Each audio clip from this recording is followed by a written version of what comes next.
Papansin TV.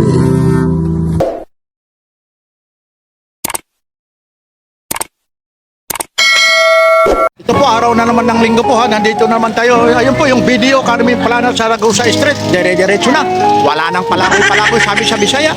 Mga latag ni Ate Ros. Dito lang po ito ha, sa Carmen Planas Divisoria. Anong araw ngayon? Linggo. Anong din ngayon? Huwag ka nang patingin-tingin dyan. 19 daw. Ayun, 19 daw. Huwag yung daw ha. Ayun po ha. Like, share, and subscribe. Ano? Papansin TV. Iyo. Ito po ha. Araw ngayon ng Sunday po ha. April 19 ha. Wala nang pa ano pa ha. Paligoy-ligoy. Sabi sa Bisaya uy. Kasyo po. Halagang 300 pesos po. Mga bago, mga selyado, may tag. Hinahawakan ni Papansin TV. Kagalang-galang na humahawak. Papansin TV. Yun o, kagalang-galang rin naman ang presyo nito. Halagang 300 bagsak presyo. Carmen Planas Divisoria. Wala na kayong hahanapin kung di lang kay Ate Ros. Yan po, mga kasyo po ha. Yan o, meron dito ha. Kung tawagin sa Bisaya, pusil. Pag tawagin naman, pag medyo may kasosyalan ka, pusil. Pag Bisaya, pusil. How much this one? Cost 300 pesos only po ha. Yung mga nanonood sa ibang bansa po ha. Sa mga waray-waray po. Tag 300 lang ini ha. Yun oh. Sa mga taga Sambuanga, ano ba? Tulo ka gatos ba? 300 pesos. Ayun. Yan, tulo ka gatos. Iwan ko sa mga Cebuano, sa mga ibang lugar, wala na kayong hahanapin kung hindi kay Ate Ruth lang po. Dito lang kay Papansin TV, ito na. Yung pinakamura, bagsak presyo na mga relo na dito lang makikita sa Carmen Planas Divisoria. Tuloy-tuloy po tayo. Wala na nga, sabi ko sa iyo, paligoy-ligoy. Tingnan nyo ang hitsura. Tingnan nyo yung visor, gold and black with white leather and did. Yan lang po ha. Ito po ulit si Papansin TV. Hinihikayat ko po kayo. Kung gusto yung magnegosyo, mga relo na talaga namang affordable price, selyado, mga bago, lahat po ito discounted na po. Parang bumili na lang kayo ng battery. Yan po ha, iba na naman ito. Pusit po yan ha, 300 pesos lang po. Kaya ano pa ang hinihintay nyo? Kung kayo'y mga dabarkats na nasa bahay, nagiinuman, ipagpaliban nyo na. Lalong-lalo na paglinggo po. Pasyal kayo rito. Hinihikayat po kayo. Magkakaibigan, mga misis, mga ginang ng tahanan, mag-asawa. Pasyal kayo rito sa Carmen Planas Divisoria. Baka dito na mabago ang buhay nyo. Gumawa kayo ng negosyo. Ito 300 oh. Ibenta nyo ng 500 oh. Tugib. Pwede na. Maniniwala ba kayo na ito 300 po? Ayan. Kaya hinihikayat ko po kayo. Pumasyal kayo. Ito po yung mga ibinablog ni Papansin TV. Pag ibinablog ni Papansin TV, tiyak ano man ang mangyari, hindi kayo lalayasan. Ibig sabihin, hindi kayo mangangamba kung saan man nabili. Kung sakali huminto man o huminto man ang oras, namatay, wag lang mababasag yung salamin. Yan po ay ano naman po yan ha. Kung sa ano po, sa basketball offensive ano naman po ha. Offensive ano bang tawag roon? Ibig sabihin talagang kasalanan mo na yun ha. Hindi naman sabihin offensive foul. Ano ba yan? Papansin TV. Parang gano'n na foul ka na rin doon kasi nabasag mo nga yung salamin. Pag nabasag mong salamin, natural bago mo nito bilhin. Ang sagot lang rito, wag lang mabasag ang salamin. Pag ito huminto na nasa iyo, may tinatawag na factory defect. Ano ba ang tinatawag na factory defect?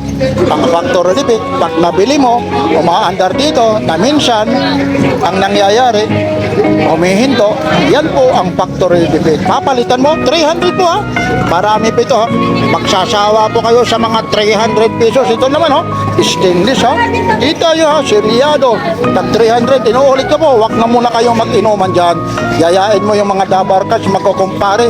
Sabihin nyo, napanood nyo kay Papansin TV, hinihikayat ko kayo na pumasyal sa Carmen Planas Divisoria.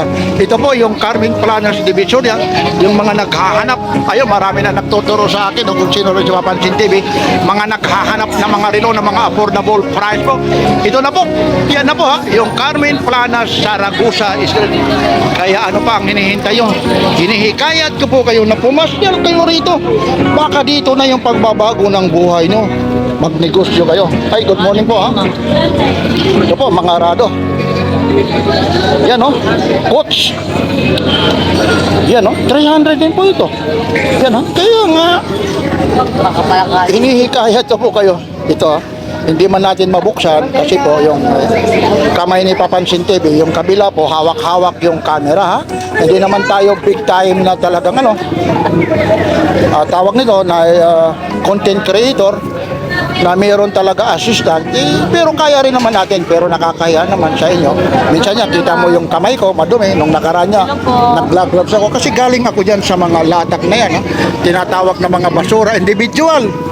Hinahawakan po yan, Papansin TV, parang English pa yung individual. Bawat isa po, ha? Ayun, no? Ang daming tagti-300 na to, ha?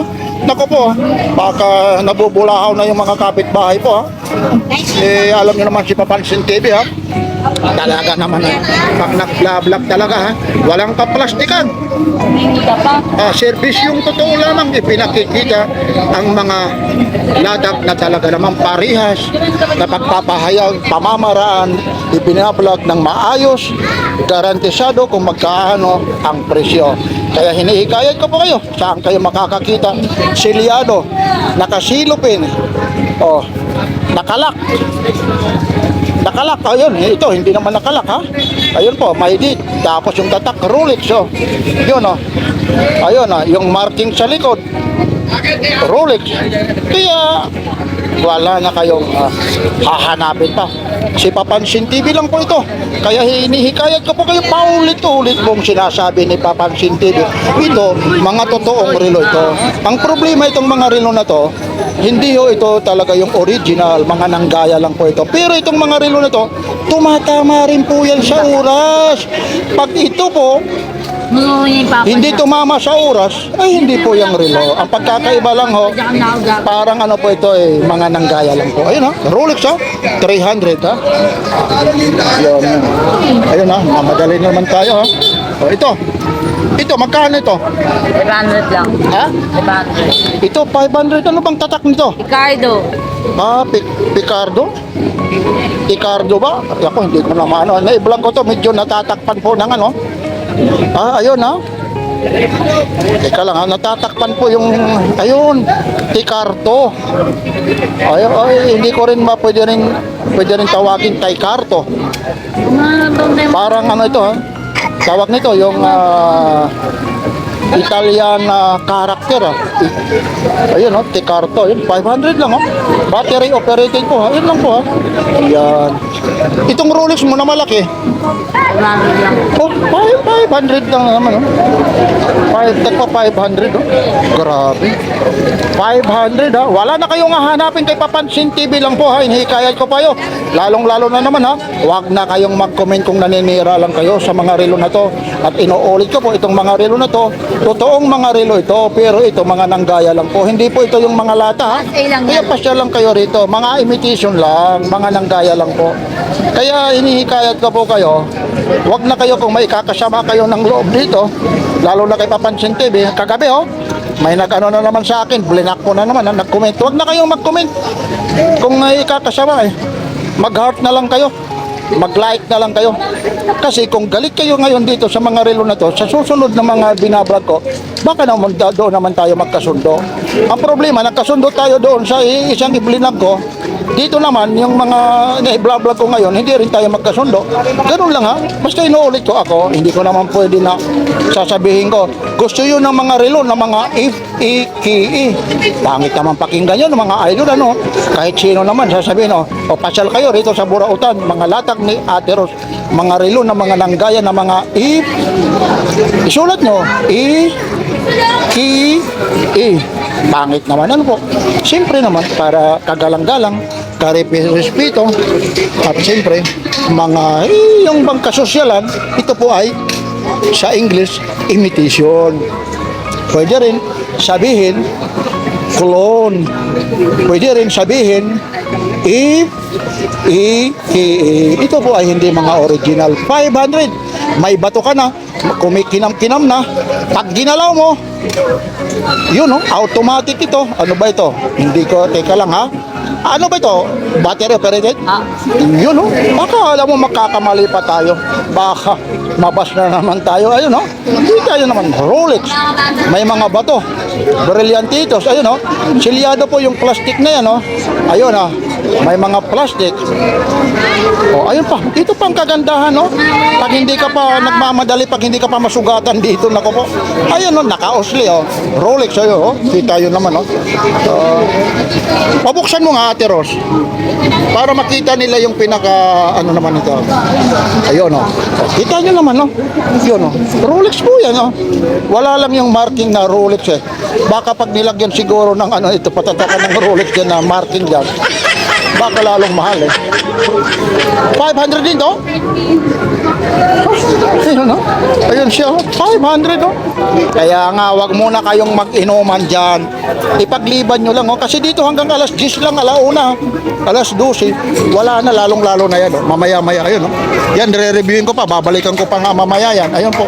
Yung mga ganyan oh. Mga nakabili ng sapatos yan. Hinahawakan ko yan ha. Yung lalong-lalo na yung mga taga-subaybay kay Papansin TV. Yan po ha.